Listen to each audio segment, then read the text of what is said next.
Hi, welcome back to Web of Lies. Today we're looking at some questions I can't answer. Why? Because I can't answer them. So, let's get right into the video this time. Enough with the formalities. So, what we are talking about is the questions that an atheist cannot answer. And of course, these are very, very legitimate questions. Ah yes, legitimate questions. I can't wait.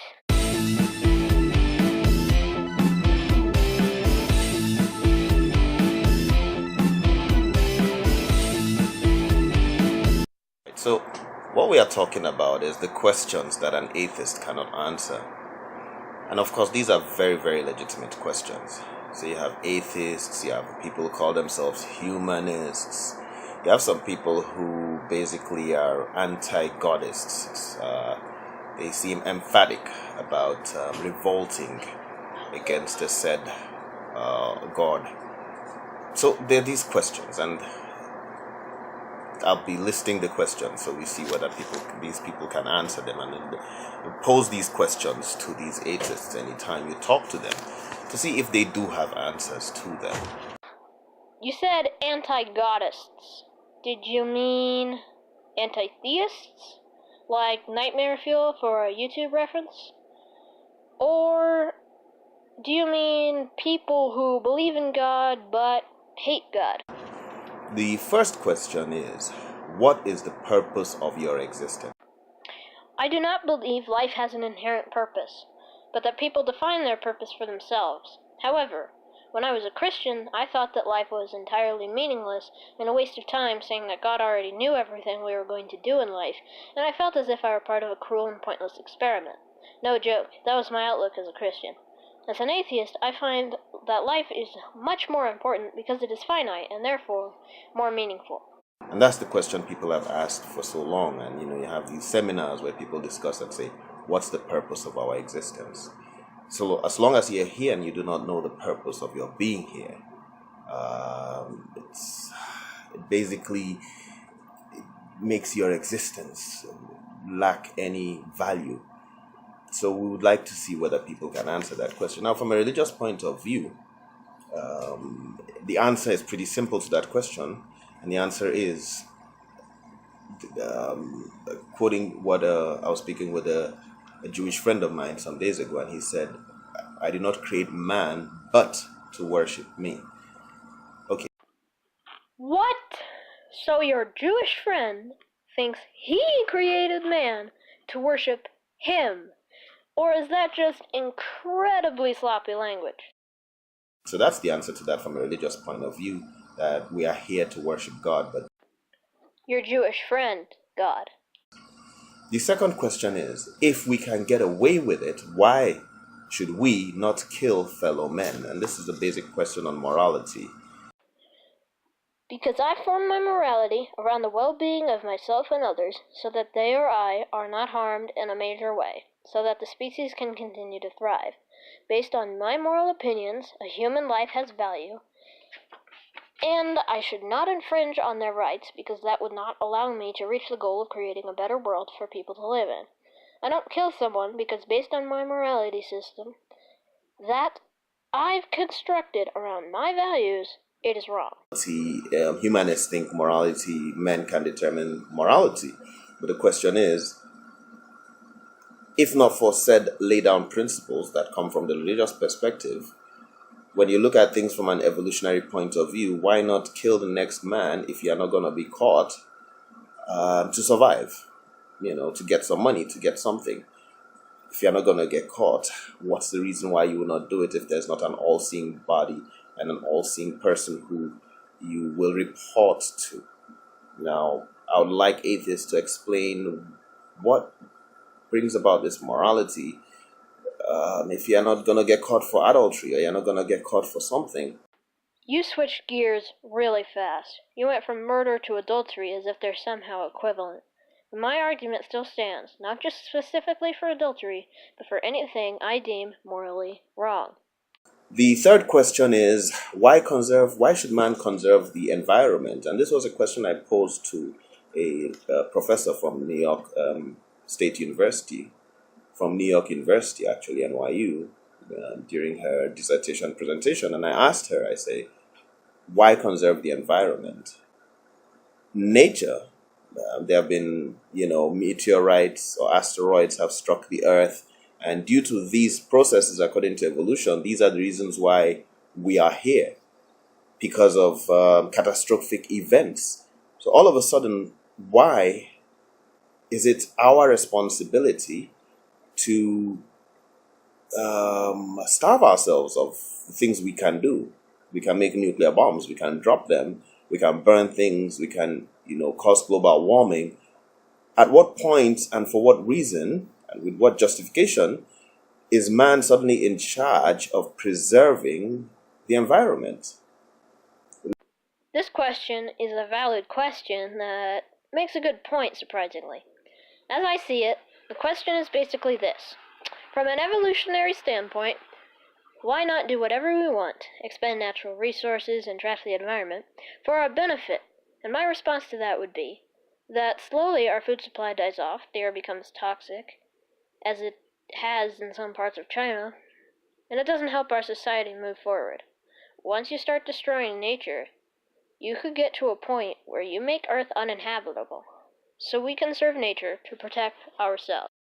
Things happen as they, let the chips fall as they may, let man be wiped out. This is the question I posed to her. I said, probably nature has it planned to make a more special species than man. Why would we let ourselves be wiped out just because we now know about natural selection? Before we knew about it, do you think we would say, hey, let's destroy human civilization, that sounds fun? No, of course not. Why would we say that now, just because we know about evolution? Environment. So why do people, atheists believe in conserving the environment? I believe they should not. So that's another question. Based on a lack of understanding of the survival instinct in animals, you think that atheists should be just fine with going extinct. Well then, by that logic, if I did not understand how horrible it was to be mauled by a tiger, I could think that my friend should be just fine and happy to be mauled by a tiger. And then when I ask him, don't you want to be mauled by a tiger? Wouldn't that be fun? He says no, and I get surprised. That is your reasoning.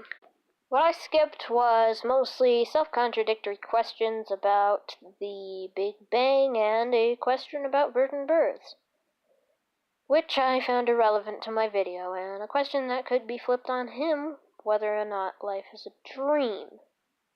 So, yeah, nothing really relevant here. Do you agree that evolutionary principles prove religion? And that's the simple thing, because evolution says that traits, human traits, including memory, religion, the test. Religion is not a trait. It is a belief system passed down through generations and continually altered and changed through the interpretations of its doctrine, like a game of telephone. That is why a religion will have so much divergence and different sects. Evolutionary success is a trait that stays with people through the advancement of man. So any trait that stays with you is evolutionarily positive and a successful trait. That is obviously not true. I mean, you said that religion is a trait that is passed down, so boom, disproven, done. But since your claim is that God is real, my evidence is that all traits are evolutionarily beneficial, religion is a trait, therefore religion is good, so God exists. But you assert that all traits are evolutionarily beneficial without a single citation, so I will say no, without a single citation. The next question is, why do you sleep? Scientists just can't figure it out. Religion has its answers to it, including some. Why do you sleep? Science just can't figure it out, and religion has its answers. The Huffington Post. Depending where, God takes souls away and returns them when you wake up. So religion has its understanding of sleep, but why do you sleep?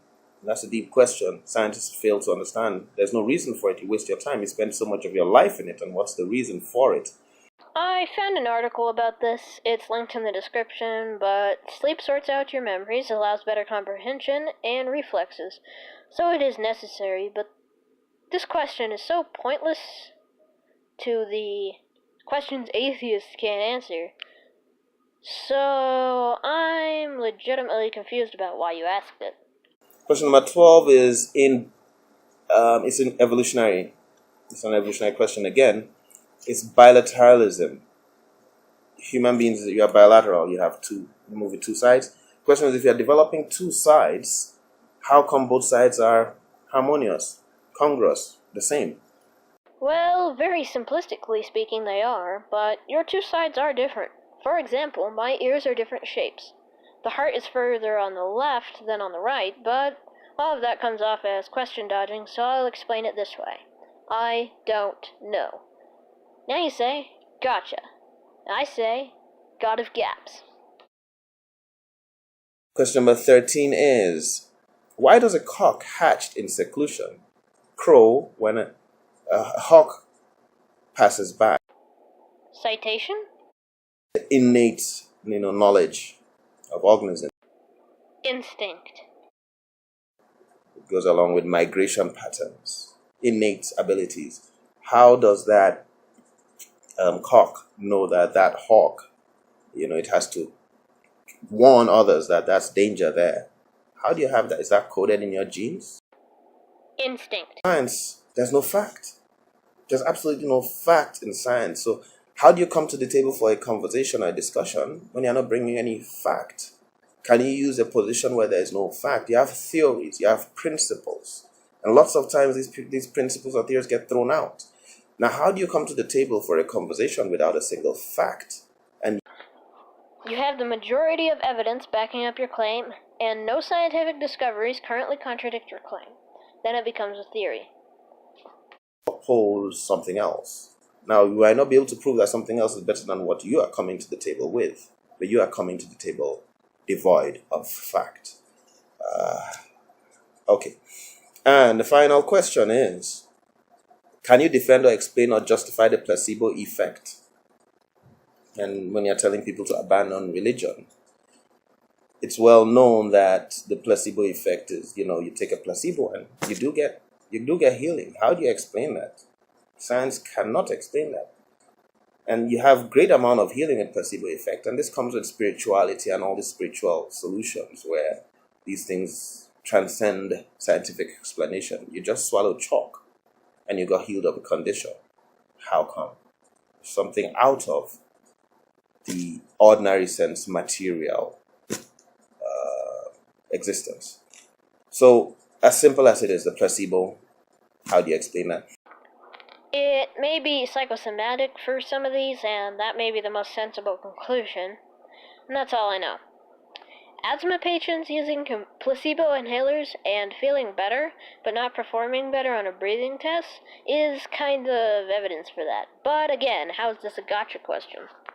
So, if you couldn't already tell, I did cut out a lot of his questions, and if you want to hear them and try to answer them yourselves, go ahead and check out his video. The link should be in the description, unless I'm forgetful enough not to put it there. And if it isn't, go ahead and, remind me about that, and then I'll put it there. And I do respond to every comment. So, in the last video I posted, I said I wouldn't be recording any more video. Well, basically I implied it. That I wouldn't be posting any more video, like raw video footage with my mask on, and that's just not true. It was just for this sketch. I did not actually mean that I would never be posting any more videos with my mask on. In fact, my next video should have the mask on. So, yeah. Actually, I might wait until I have a little bit better equipment, but maybe not. So, we'll see about that. And for now, see you in the future, you little spiders. Okay, this is not working. Should I call my fans spiders or loyal supporters? Let me know in the comments. Also, I want to know in the comments, do you prefer recorded video or still images, and which still image if you prefer the still images?